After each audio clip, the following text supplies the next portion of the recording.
The Central Bank of Sri Lanka reports that the deficit in the country's merchandise trade account widened to $541 million in January 2024 from $445 million in the corresponding period of the previous year. The deficit saw a notable widening mainly due to the increase in imports. This observation and several other key macroeconomic facts and figures were released by Sri Lanka's top financial regulator through its external sector performance report for January 2024. On the same report, the central bank outlines that earnings from merchandise exports recorded a marginal decline of 0.8% to $971 million in January 2024 compared to $978 million in January 2023.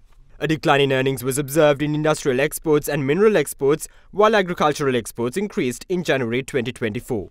Meanwhile, expenditure on merchandise imports increased by 6.2% to $1.512 billion in January 2024 compared to $1.423 billion in January 2023. The increase in expenditure on consumer goods and investment goods, partly driven by relaxation of import restrictions, contributed to that increase. The central bank also notes that earnings from tourism in January 2024 were estimated at $342 million in comparison to the estimates of $269 million in the previous month and $154 million in January 2023. This marks the highest monthly figure since January 2020. Major inflows and outflows in other service sectors were observed in sea transport and air transport services.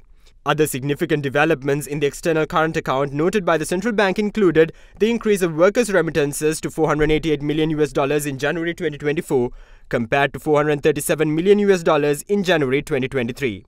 However, the remittances in January 2024 were significantly lower than that of December last year when $570 million were reported. Gross official reserves continue to improve to $4.5 billion by the end of January this year. This included the swap facility from the People's Bank of China, equivalent to around $1.4 billion, which is subject to conditions on usability.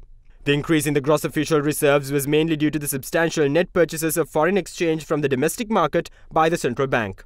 Overall, the central bank purchased $245 million on net basis during the month of January this year. The central bank also observed the continued perseverance of the rupee into 2024, observed since the latter part of December 2023. The Sri Lankan rupee appreciated by 4.4% against the US dollar during the year up to the 29th of February 2024.